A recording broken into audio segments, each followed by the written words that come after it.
अभी जो है ना आसाम जिस हालत से गुजर रहा है वो बहुत ही दुखदाई और बहुत ही दयनीय है। क्योंकि आसाम में जो बाढ़ आई है, जो फ्लड आई है, वो कितने घरों को नुकसान कर, कितने लोगों की जान चली जा रही है। किन के साथ क्या हो रहा है कोई नहीं जानता, कोई नहीं बोल सकता किसका क्या हो गया। तो ये आसाम में ही नहीं, भारत के अन्य क्षेत्रों में भी, जैसे महाराष्ट्र, राजस्थान और उत्तर प्रदेश के कई क्षेत्रों में अभी इन सारे चीज़ों से लोग गुजर रहे हैं। तो सोचिए कितना दयनीय और कितने लोगों की जानें जो हैं, जितना कितना लोगों का जो परिवार है उथल-फुथल क्या हो जा रहा है, अब आप सोच भी नहीं सकते हैं। तो ज़रा सोचिए ना, इन सारे लोगों का, इन सारी चीज़ों का जो है वो उम, कारण कौन है, दोष कौन है? कहीं न कहीं हमें लगता है कि जो कहीं न कहीं हम प्रकृति को कहीं न कहीं नुकसान कर रहे हैं।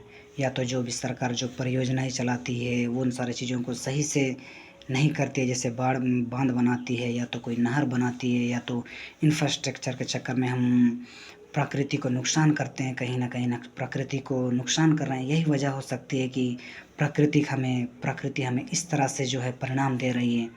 तो साथियों, इसके ऊपर सरकार को भी, साथ ही साथ हम आम जनता को भी गौर से समझने की, सोचने की ज़रूरत है कि प्रकृति को हम जिस तरह से नुकसान करेंगे वो हमें बदले में उसी प्रकार ही नुकसान देगी। तो साथियों, हमें भी प्रकृति के प्रति लगाव की ज़रूरत है। प्रकृति को जो संतुलित बनाए रखने के लिए जो चाहिए उस तरह से हमें प्रकृति के साथ व्यवहार करना पड़ेगा।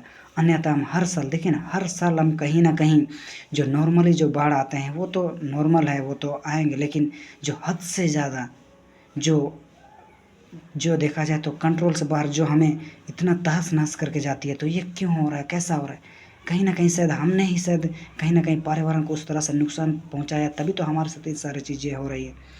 तो साथियों, इन सारी चीज़ों पर हर कोई को अमल करने की ज़रूरत है, सरकार को भी प्लस में हम सारे आम जनता लोगों को भी, ताकि हम हर बार हम अभी झेल रहे हैं, आने वाला कल को भी झेलेंगे। अगर हम ये आने वाला कल को अगर रोकथाम करना चाहते हैं, तो कहीं न कहीं हमें उन सारी चीज़ों पर कार्य करना होगा, उन सारे चीज़ों पर निखरना होगा ईमानदारी से।